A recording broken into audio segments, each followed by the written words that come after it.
मंच पर विराजमान भारतीय जनता पार्टी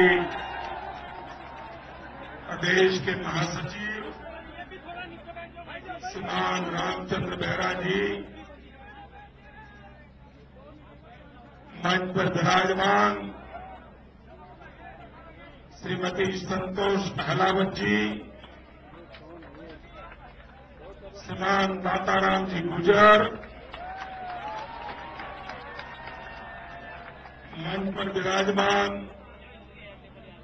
पार्टी के सभी महानुभाव और इतनी जल्दी में भी खेतड़ी में सभा होना और वो भी ऐसी खचाखच भरी हुई सभा होना और वहां जो दूर दूर धूप में तप रहे हैं, आपको सुनाई देता है? उधर भी बाहर इतनी बड़ी मात्रा में खड़े हैं, मैं नहीं जानता उनको सुनाई देता है कि नहीं, लेकिन खेतड़ी के प्यारे भाइयों बहनों, ये ताम्र नगरी से जानी जाती है खेतड़ी।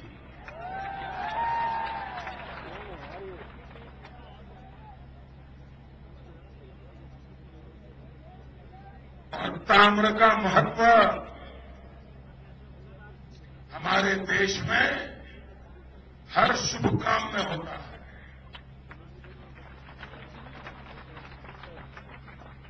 कोई भी पूजा ऐसी नहीं होगी जिसमें ताम्र का बर्तन न हो।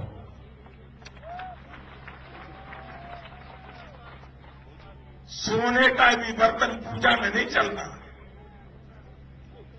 गंगा जल भी लाना है तो ताम्र के बर्तन में लाया जाता है। और शरीर स्वास्थ्य के लिए भी वैद्यराज कहते हैं, तांबे के लोटे में रात को पानी भरो और सुबह वही पानी पियो। ताम्र का शरीर स्वास्थ्य के साथ भी इतना महत्वपूर्ण है। और हिंदुस्तान का स्वास्थ्य ठीक रखने का काम और हिंदुस्तान के मन को ठीक रखने का काम जो ताम्र करता है, ये खेतड़ी वो ताम्र नगरी है।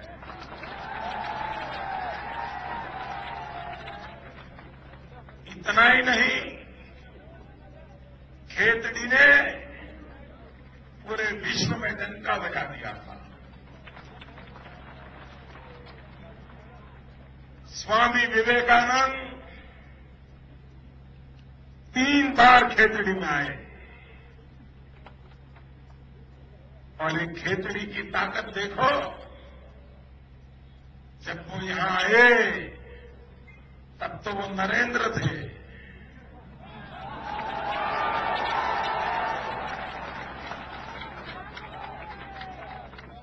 लेकिन यहां से निकले तो विवेकानंद हो गए।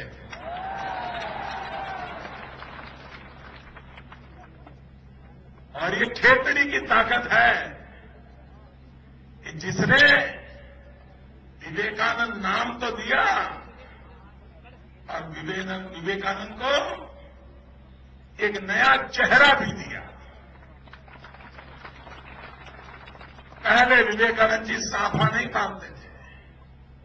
खेतड़ी आने से पहले नरेंद्र नाथ की जितनी तस्वीरें हैं उसमें साफा नहीं था। कहां पश्चिम बंगाल का बेटा, कहां राजस्थान, और क्या नाता खेतड़ी से विवेकानंद का। पहली बार खेतड़ी के महाराजा ने उनको साफा पहनाया, जो साफा उन्होंने जीवन भर रखा। जो नाम खेतड़ी ने दिया वो नाम जीवन भर रखा। और दुनिया में शिकागो गए, यहां से हिंदुस्तान के पगड़ी की इज्जत बढ़ाने का काम विवेकानंद जी ने किया। वो खेतड़ी की भूमि से गए थे। मैं यहां सभा में थोड़ा विलंब से इसलिए आप पहुंचा क्योंकि मेरा मन करता था कि जिस कमरे में स्वामी विवेकानंद जी रुके थे, कुछ पल मैं भी वहां जाके बिताऊं। और इसलिए मैं यहां आने से पहले वहां चला गया, क्योंकि वही मेरी प्रेरणा है। उन्होंने दरिद्र नारायण सेवा करने का हम सबको मार्गदर्शन किया और हम सभी भारतीय जनता पार्टी के कार्यकर्ता के लिए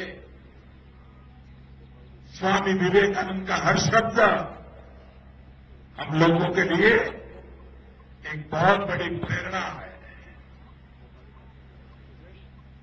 और मुझे अच्छा लगा, मैं भारतीय जनता पार्टी राजस्थान का बहुत आभारी हूं। आज उन्होंने मुझे उस पवित्र भूमि में जाने का अवसर दिया। और जब विवेकानंद जी की 150वीं जयंती देश मना रहा है, उस समय मैं बेलूर मठ भी हो आया। मेरे एक गुरुजी वहां रहते हैं, उनके चरणों में बैठ के आया। और आज यहीं पर खेतड़ी में आकर के स्वामी विवेकानंद जी का पुण्य स्मरण करने का मुझे सौभाग्य मिला। मुझे अच्छा लगा कि यहां के मिशन से जुड़े लोग इस महल का आधुनिक निर्माण कार्य चल रहा है। भविष्य में एक बहुत बड़ा विवेकानंद जी के जीवन से जुड़ा हुआ आधुनिक टेक्नोलॉजी वाला म्यूजियम बनने वाला है।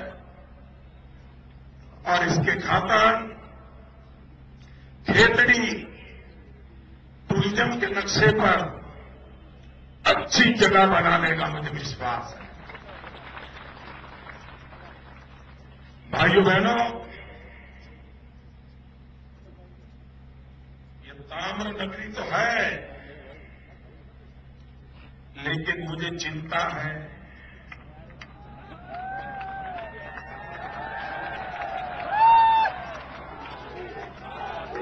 आपको पता चल गया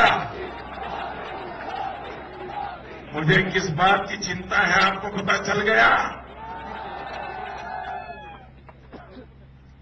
पता नहीं दोस्तों, ये क्या करेंगे लोग, देश कैसे करेंगे?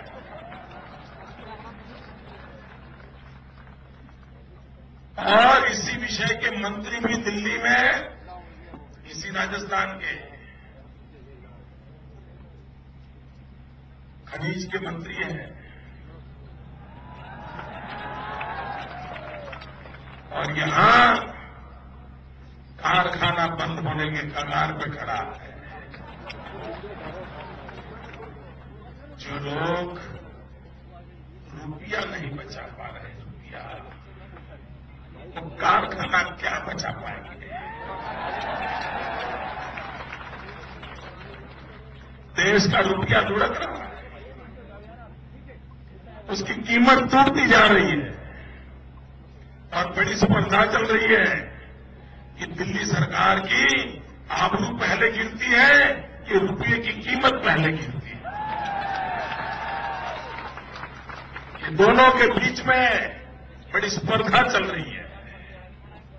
भाइयों बहनों, 10,000 लोग इस ताम्र उद्योग से, एक कॉपर इंडस्ट्री से रोजी रोटी कमाते हैं। और आज उसकी चिंता करने वाला कोई नहीं। उसकी देखभाल करने वाला कोई नहीं है। और दिल्ली सरकार का जो पॉलिसी पैरालिसिस है, वो पॉलिसी पैरालिसिस के कारण दिल्ली सरकार को जो लकवा मार गया है, उसके कारण सबसे बड़ा संकट पैदा हुआ है रोजी रोटी का। भाइयों बहनों, इन लोगों के हाथ में जब तक देश है, उनके हाथ में जब तक प्रदेश है, बर्बादी के सिवा कुछ नसीब नहीं है। मान लीजिए भाइयों बहनों, इस सरकार की आबरू कैसी है?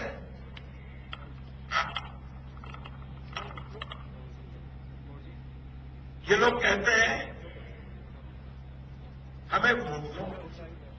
वोट मांग रहे हैं ना, मांग रहे हैं ना वोट। कांग्रेस के लोग वोट मांग रहे हैं ना।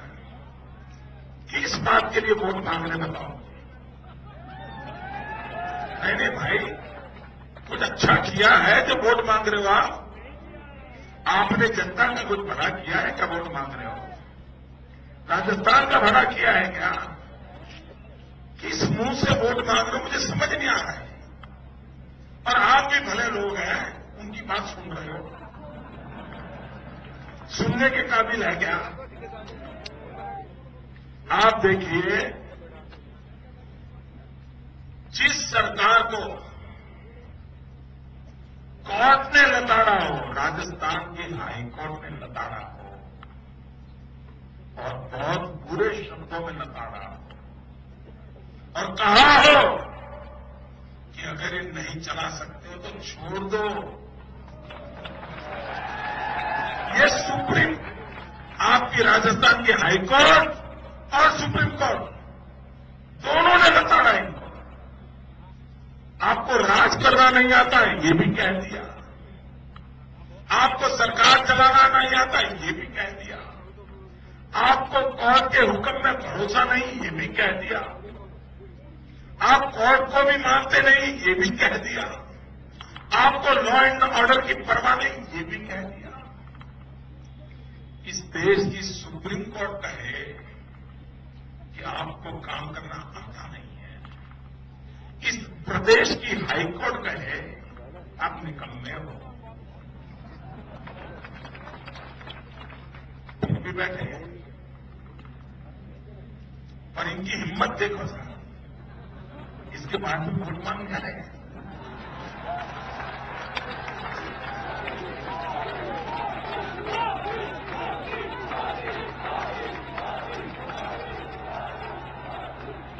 इतना ही नहीं दोस्तों, इतना ही नहीं, गवर्नर तो भाजपा की है नहीं। यहां के गवर्नर कांग्रेस पार्टी के नेता रहे हैं, कांग्रेस सरकार में मंत्री रहे हैं और गवर्नर खुद इनके रास्तों को लेकर के गुस्सा किया कि नहीं किया? आपको मालूम है कि नहीं है? कुछ भूल गए? इतना ही नहीं, यहां के आदिवासियों के लिए जो पैसे बांटे थे वो खर्च नहीं होते थे, काम नहीं होता था। गवर्नर ने कहा आप नहीं कर सकते तो मुझे दे दो, मैं चाहती हूं मैं करती हूं, ऐसा कहना पड़ा। आप कहिए भाई, जिस सरकार पर यहां की हाईकोर्ट का भरोसा नहीं, जिस सरकार पर देश की सुप्रीम कोर्ट का भरोसा नहीं, जिस सरकार पर उनके खुद के गवर्नर का भरोसा नहीं, इतना ही नहीं, उनके शहजादे को भी सरकार में भरोसा नहीं।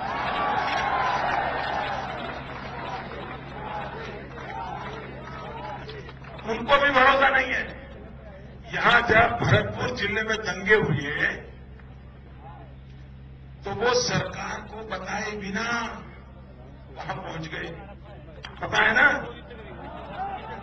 और मोटरसाइकिल पे बैठ गए, याद है कि भूल गए?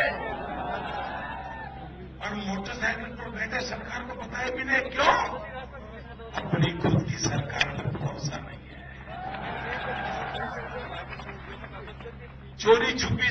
बिना बताए आए, स्थानिक नेताओं को भी नहीं बताया, मोटरसाइकिल पे बैठ के चल दिए।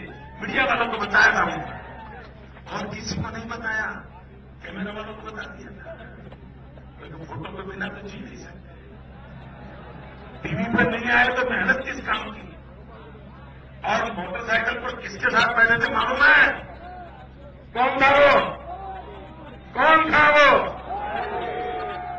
आप बताइए भाई। उनको मुख्यमंत्री की गाड़ी पर बैठने से ज्यादा ऐसे इंसान की मोटरसाइकिल पर बैठना अच्छा लगा, तो आप बताइए उस व्यक्ति की तुलना में मुख्यमंत्री की इज्जत कैसी होगी? ऐसा बदनाम चेहरा, बदनाम नाम, उसकी मोटरसाइकिल पर बैठने का तो अच्छा लग रहा है, लेकिन मुख्यमंत्री की इज्जत ऐसी है कि उनकी गाड़ी में बैठना उनको अच्छा नहीं लगा। और मोटरसाइकिल क्या थी भाई? मालूम है मोटरसाइकिल क्या थी? यहां क्या वहां क्या था? जरा जोर से बोलिए, मीडिया वालों को सुनाइए। कहते हैं चुराई हुई मोटरसाइकिल थी।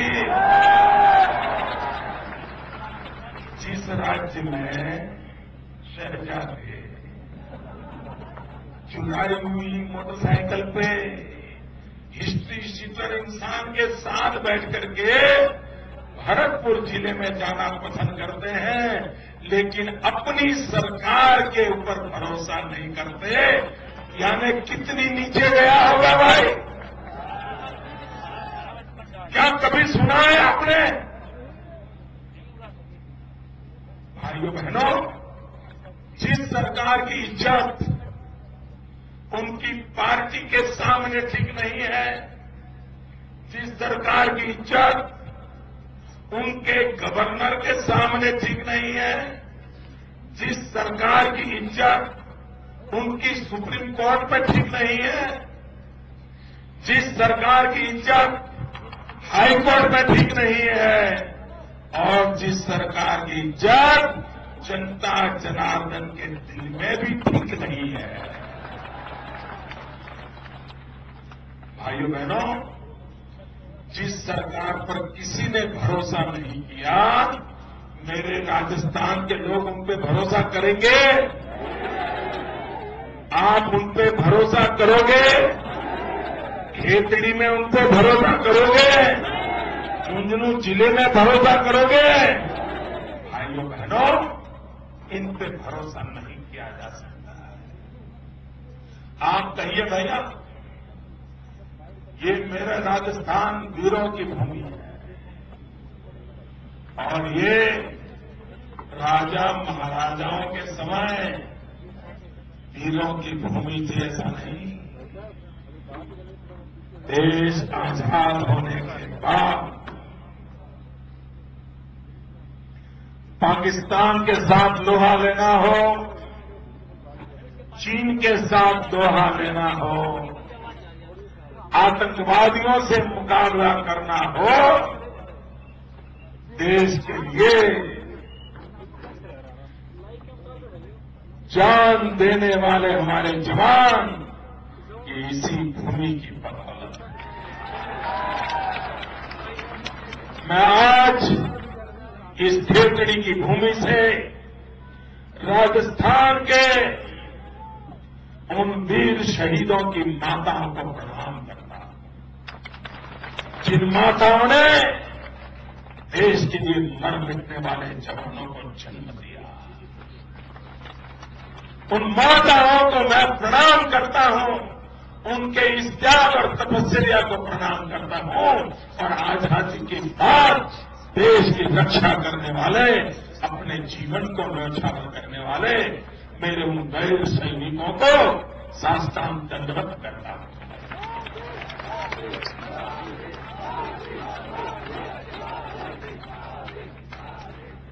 भाइयों बहनों, आप मुझे कहिए, देश के लिए शहीद होने वालों का सम्मान होना चाहिए कि नहीं चाहिए? जरा बोलो तो, जरा पीछे वाले बोलो तो। भाइयों बहनों, आप मुझे कहिए, क्या किसी का सम्मान हुआ है? कोई वॉर मेमोरियल बना है? भाइयों बहनों, ये गहलोत जी कहा करते हैं कि गुजरात का मॉडल बेकार है। अगर कुछ है तो राजस्थान का मॉडल है। अरे इस देश को भगवान बचाए कि राजस्थान मॉडल ही लागू न हो जाए। जिसको सुप्रीम कोर्ट लताड़ती है, जिसको हाई कोर्ट लताड़ती है, जिसको गवर्नर लताड़ता है, ऐसा मॉडल चाहिए क्या? और अगर मॉडल ही देखना है तो श्रीमान अशोक गहलोत जी, 8 तारीख के बाद आप बेकार हो जाएंगे।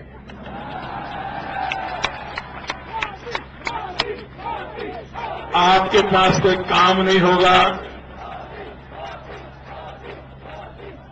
आप आराम करने के लिए गुजरात आएंगे।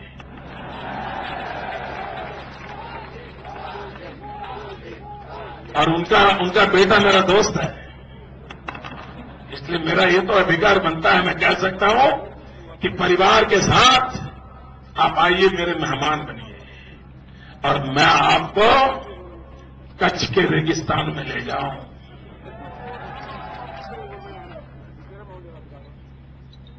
हिंदुस्तान पाकिस्तान की सीमा पर हमारे देश के जवानों ने जो बलिदान दिया, वो वॉर मेमोरियल आकर के वहां देखिए, आपका सर वहां झुकने को मन कर जाएगा। लेकिन वो मॉडल आप नहीं कर सकते हो भाई। गुजरात बनाना है ना तो 46 इंच का सीना लगता है। ऐसे गुजरात नहीं बन सकता और आप नहीं बना सकते हो। भाइयों बहनों, आप कहिए ये तो वीरों की भूमि है, सैनिकों की भूमि है, हर मां की कोख से देश का रक्षक पैदा होता है इस भूमि पर। भाइयों बहनों, आप मुझे कहिए, सेना के जवानों के सर काट लिए जाए और सर लेकर के पाकिस्तान भाग जाए और मेरे दिल्ली की सरकार का खून न खोले, क्या ऐसी सरकार पे भरोसा करोगे? क्या ऐसी सरकार के रहते प्राण देने का मन करेगा? क्या ऐसी सरकार रहते शहीद होने का आनंद आएगा? भाइयों बहनों, जो सरकार जिस भूमि से इतने वीर सैनिक पैदा होते हो, उस भूमि को एक सैनिक स्कूल नहीं दे पा रहे, सैनिक स्कूल नहीं दे पा रहे। आपको सैनिक स्कूल मिलनी चाहिए कि नहीं मिलनी चाहिए? आपका भाग्य बदलेगी कि नहीं बदलेगी? जो मरने के लिए तैयार है, देश के लिए शहीद होने के लिए तैयार है, क्या आप उनकी चिंता करने को तैयार नहीं? भाइयों बहनों, उनको समझ ही नहीं है क्या करना चाहिए, कुछ समझ नहीं है। और इसी के कारण भाइयों बहनों, देश तबाह हो रहा है। अटल बिहारी वाजपेयी जब प्रधानमंत्री थे, एनडीए की सरकार थी, अभी तो नए नए प्रधानमंत्री बने थे, लेकिन देश की रक्षा, देश का स्वाभिमान, ये उनकी प्राथमिकता थी।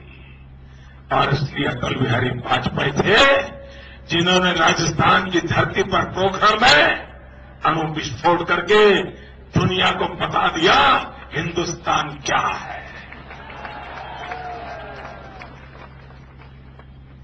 और जब पहली बार अणु विस्फोट किया तो सारी दुनिया चौंक गई। ये अटल बिहारी वाजपेयी, ये भाजपा वाले अपने आप में समझते क्या है? अणुशक्ति बनने के लिए निकले हैं। और क्या किया? सारी दुनिया ने हिंदुस्तान पर आर्थिक प्रतिबंध लगा दिए, भारत से नाता तोड़ दिया। 1 घंटे के भीतर भीतर सारी दुनिया खिलाफ हो गई। अगर कोई ढीला ढाला होता ना तो कांपने लग जाता। अब क्या करेंगे? आर्थिक संकट आएगा, दुनिया से नाता टूट जाएगा, कोई भी डर जाता। लेकिन ये भाजपा है, भाजपा। ये अटल बिहारी वाजपेयी थे। उन्होंने कह दिया ये तुम्हारे प्रतिबंध की ऐसी की तैसी। और 2 दिन के बाद फिर अणु विस्फोट किया मित्र, फिर से किया। दुनिया को पता चला ये कुछ तीसरी मिट्टी के लोग हैं, ये झुकने वाले लोग नहीं हैं, ये देश के लिए जीने मरने वाले लोग हैं। और भाइयों बहनों, और तब हिंदुस्तान की आर्थिक स्थिति का संकट पैदा हुआ। सारे विश्व ने आर्थिक संकट पैदा कर दिया। भारत के पास विदेशी मुद्रा खाते में चले गए। ऐसे संकट के समय वाजपेयी जी ने दुनिया में रहने वाले भारतीयों को आह्वान किया। और भाइयों बहनों, इतने बड़े संकट के बावजूद भी रुपये की कीमत अटल बिहारी वाजपेयी ने गिरने नहीं दी। दुनिया भर का तूफान आया, रुपया ताकत से खड़ा था। और ऐसे लोग आज बैठे हैं, अर्थशास्त्री प्रधानमंत्री बैठे हैं। आज रुपया आईसीयू में पड़ा है, आईसीयू में पड़ा है। भाइयों बहनों, देश कैसे चलाना, राज्य कैसे चलाना, इनके बस का रोग नहीं है। आप मुझे बताइए भैया, आपके इस जिले को पीने का शुद्ध पानी मिलता है? जरा जोर से बोलो ना। मिलता है? खेती के लिए पानी मिलता है? नहीं मिल रहा है ना? कौन जिम्मेवार? कौन जिम्मेवार? भाइयों बहनों, मैं आपको बताता हूं, राजस्थान और गुजरात दोनों के हवामान में कोई ज्यादा फर्क नहीं है।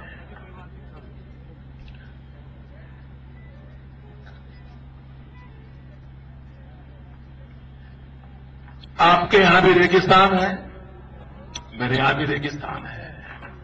आपके यहां भी बारिश कम होती है, मेरे यहां भी बारिश कम होती है। आपके यहां बहुत कम नदियां हैं, मेरे यहां भी बहुत कम नदियां हैं। लेकिन भाइयों बहनों, हिंदुस्तान पाकिस्तान की सीमा पर हमारे जो जवान तैनात है, जो इस भूमि के भी बच्चे वहां काम करते हैं, पीने का पानी नहीं था उनके पास। सेना के जवानों के पास, बीएसएफ के जवानों के पास 900 ऊंट थे, 900 ऊंट। वो ऊंट पानी भर करके लाते थे। तब इस सीमा पर तैनात बीएसएफ के जवानों को पानी मिलता था। आप कल्पना कर सकते हैं भाई, हफ्ते में कितनी बार नहाने को मिलता होगा इन जवानों को? पीने का पानी भी कोटे से मिलता होगा। ये हाल जिंदगी का गुजारते थे। जब मैं मुख्यमंत्री बना, मैं दिवाली मनाने के लिए उनके पास चला जाता हूं। सीमा पर कहीं कहीं जाता हूं जवानों के पास, उनके साथ रहता हूं। तो मैं एक दिवाली मनाने उनके साथ गया। उन्होंने सारी अपनी कथा बतलाई। भाइयों बहनों, हमने पाइपलाइन डाली, पाइपलाइन, और मध्य प्रदेश के किनारे से नर्मदा का पानी उठाया और अरबों खरबों रुपए का खर्च करके सेना के जवानों को नर्मदा का शुद्ध पानी पहुंचाया।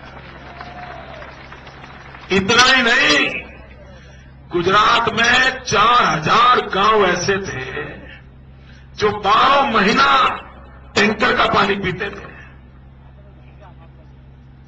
हमने 9000 गांवों में पाइपलाइन से नर्मदा का पानी पहुंचाया, सेना के जवानों को पहुंचाया। वो 900 ऊंट अब सुरक्षा के काम में आ रहे हैं, पहले पानी ढोने के काम आते थे। भाइयों बहनों, और पाइप की साइज क्या है मालूम है? इतना पानी 9000 गांव को ले जाने वाली पाइप कैसी होगी, आप कल्पना नहीं कर सकते। पाइप की साइज इतनी बड़ी है कि श्रीमान अशोक गहलोत, उनकी ऊंचाई तो थोड़ी ज्यादा है ना, अशोक जी की ऊंचाई थोड़ी ज्यादा है। अशोक गहलोत अपने परिवार के साथ मारुति कार में बैठ करके उस पाइप के अंदर कार चला सकते हैं।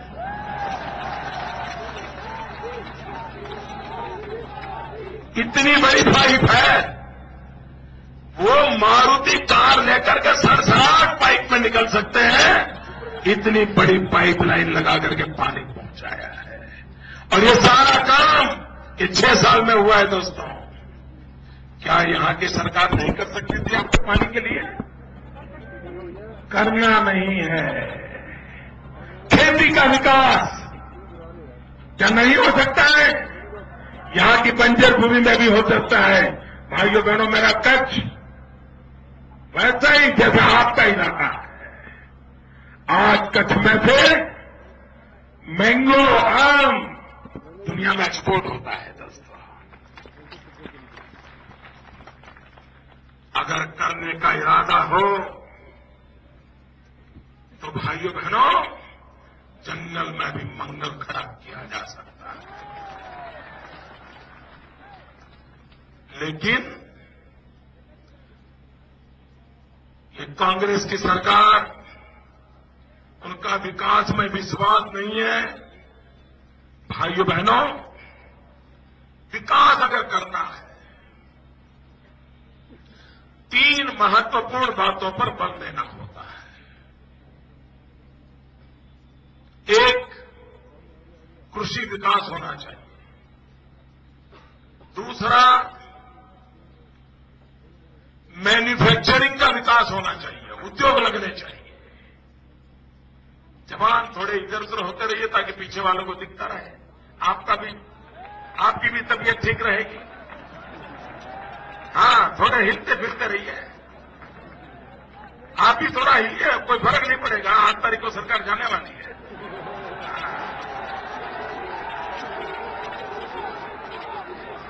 आपकी तबीयत भी अच्छी रहे। देखिए, मैं भले मैं गुजरात से आया हूं, लेकिन आपके स्वास्थ्य की मैं चिंता करता हूं। भाइयों बहनों, विकास, कृषि विकास होना चाहिए, मैन्युफैक्चरिंग क्षेत्र, उद्योग लगने चाहिए, लोगों को रोजगार मिलना चाहिए। और तीसरा होता है सर्विस सेक्टर, सेवा क्षेत्र।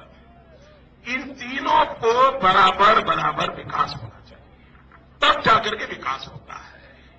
भाइयों बहनों, ये तीनों के विषय में राजस्थान की वर्तमान सरकार ने बंटाधार कर दिया है। बंटाधार,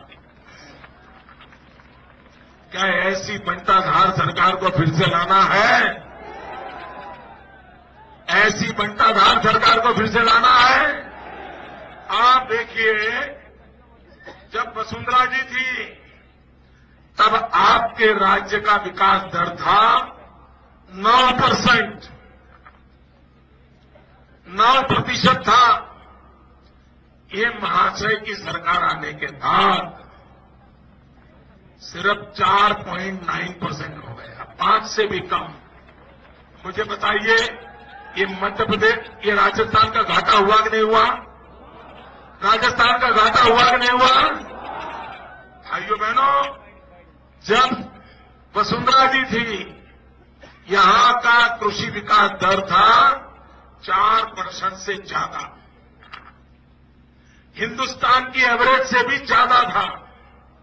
लेकिन इनके रहते हुए वो कृषि विकास दर हो गया 4 में से 2.5%। ये राजस्थान का घाटा हुआ कि नहीं हुआ? जरा बोलो ना। सर्विस सेक्टर, राजस्थान का लोहा माना जाता था सर्विस सेक्टर में। सर्विस सेक्टर में प्रमुख बात आती है टूरिज्म। आज आगरा के बाद सबसे ज्यादा टूरिस्ट कहीं आते थे तो राजस्थान में आते थे। भैरव सिंह शेखावत ने टूरिज्म को बढ़ावा देने के लिए इतना काम किया था कि मजबूत नींव डाली थी, और उसके कारण यहां टूरिज्म बहुत तेजी से बढ़ रहा था। पूरे हिंदुस्तान का जो टूरिज्म था उसमें 5% अकेले राजस्थान का हिस्सा था। ये बहुत बड़ा होता है। भाइयों बहनों, वसुंधरा जी की सरकार के जाने के बाद ये 5% में से 2.25% आ गया। बताइए, आधा हो गया। ये आपका घाटा हुआ कि नहीं हुआ? और जब टूरिज्म कम हो जाता है तो नौजवान बेरोजगार होता है। ऑटो रिक्शा वाले को काम नहीं मिलता है, टैक्सी वाले को काम नहीं मिलता है, गेस्ट हाउस वाले को मिलता नहीं है, होटल वाले को मिलता नहीं है, चाय बेचने वाले को मिलता नहीं है। और जब चाय बेचने वाले को नहीं मिलता तो मुझे दुख जरा ज्यादा होता है, क्योंकि मेरा उनसे सीधा नाता है। मेरा उनसे सीधा नाता है। चाय बेचने वाला, पकौड़े बेचने वाला, सब बेचारे भूखे मरते हैं। ये पाप किसने किया? जरा बोलो तो। भाइयों बहनों, ऐसी सरकार को विजयी बनाएंगे क्या? ऐसी सरकार को रहने देंगे क्या? और भाइयों बहनों, इस बार तो ऐसे विदाई दो ताकि कभी वो बर्बादी का मंजर न कर सके। ऐसी विदाई दो। हर कोने में से साफ कर दो भैया, एक भी कोना बचना नहीं चाहिए। करोगे ना? पक्का करोगे? लेकिन भाइयों बहनों, हर बूथ में जीतना पड़ता है, तभी असेंबली जीती जाती है। बूथ को विजयी बनाओगे, अपने बूथ को विजयी बनाओगे, पक्का। मैं दोबारा आके पूछूंगा कितने बूथ में विजय पाया। भाइयों बहनों, ये दिल्ली की सरकार जिसका विकास में विश्वास नहीं है, उनके शब्द में ताकत नहीं है, उनके इरादे नेक नहीं है, वे मौज करने के लिए सरकार में आते हैं, चुनाव जीतने के लिए सरकार चलाते हैं, और कोई एजेंडा नहीं होता है। भाइयों बहनों, ऐसे लोगों पे भरोसा करोगे, जरा पूरी ताकत से पीछे से आवाज आनी चाहिए। ऐसे लोगों पे भरोसा करोगे, आपके राजस्थान का भाग्य उनके हाथ में छोड़ोगे, आपके और 5 साल बर्बाद करोगे। और दूसरा है भैया, 200 दिन के बाद दिल्ली में तो सरकार बदलना पक्का है। दिल्ली में भाजपा की सरकार बनने वाली है। अगर राजस्थान में भाजपा की सरकार हो, दिल्ली में भाजपा की सरकार हो, आपके तो 2-2 हाथ में लड्डू है, 2-2 हाथ। दोनों सरकारें मिलकर के राजस्थान का विकास इतना करेंगे, भाइयों बहनों, जो पिछले 60 साल में नहीं हुआ उतना काम वसुंधरा जी करके दिखाए। आपसे आग्रह करता हूं, वसुंधरा जी को मुख्यमंत्री बनाने के लिए भारतीय जनता पार्टी के कमल के निशान पर बटन दबा करके 1 तारीख को भारी संख्या में मतदान करें, भारतीय जनता पार्टी को विजयी बनाएं, राजस्थान का भाग्य निर्धारित करे। आपको बहुत बहुत शुभकामनाएं। भारत माता की, भारत माता की।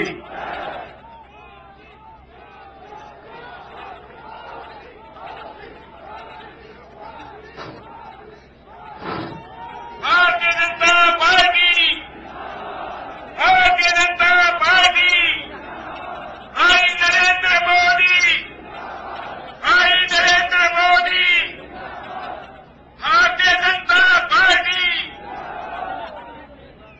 हमारी गाड़ियां 5 किलोमीटर दूर रोक दी गई हैं, इसलिए कई कार्यकर्ता 5 किलोमीटर दूर रह गए हैं, पहुंच नहीं पा रहे हैं। हमारे